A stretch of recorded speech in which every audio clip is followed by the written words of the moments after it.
আয়নাঘর, যার সম্পর্কে আমরা ইতিমধ্যে অনেকে অনেক কিছু জেনে গেছি, যারা বিগত দিনগুলোতে প্রশাসনের জঙ্গি নাটকে বিভ্রান্ত হয়ে ইসলামপন্থীদের জঙ্গি বলে গালি দিয়েছেন, এখন আপনাদের লজ্জিত ও অনুতপ্ত হওয়া উচিত। গুয়ান্তানামো বে কিংবা আবু গারিব কারাগারের নাম শুনলেই আমাদের গা শিউরে ওঠে। চোখের সামনে ভেসে ওঠে লোমহর্ষক নির্যাতনের মর্মান্তিক সব দৃশ্য। অথচ আমরা এখন আয়নাঘরের যে বীভৎসতার খবর জানছি, তা যেন গুয়ান্তানামো বে আবু গারিব কারাগারকেও হার মানায়। আয়নাঘরে হয় কি, ইতিমধ্যে আমরা সবাই তা অলরেডি জেনে গেছি।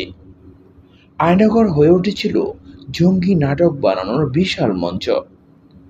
প্রশাসনের যখনই কোনো কথিত জঙ্গি প্রয়োজন হতো, নিরীহ কোনো মানুষকে ধরে এনে আয়নাঘরে রাখত আর নির্যাতন করে মিডিয়ার সামনে জঙ্গি হিসেবে পেশ করত। এদের এই ঘৃণ্য চক্রান্তের সবচেয়ে বেশি শিকার হয়েছে ধার্মিক মানুষেরা। এর মাধ্যমে কত মানুষের স্বপ্ন যে ধূলিসাৎ হয়েছে, কত তরুণের কেরিয়ার ধ্বংস হয়েছে, কত যুবকের তরতাজা প্রাণ যে নষ্ট হয়েছে ঘুম হওয়া স্বজনের প্রতীক্ষায় থেকে, কত পরিবার যে একটু একটু করে ক্ষয় হয়েছে, তার কোনো হিসাব নেই।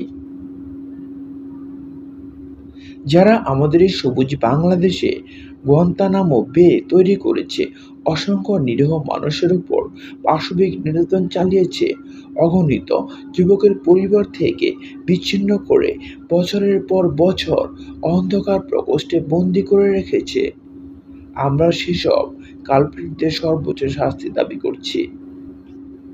আমরা চাই স্বাধীন বাংলাদেশে আর কোনো মানুষ গুম না হোক, প্রতিটা অন্যায়কারী বিচারের মুখোমুখি হয়ে উপযুক্ত সাজা পাক, ভুল ভাঙুক ও প্রহসন বন্ধ হোক।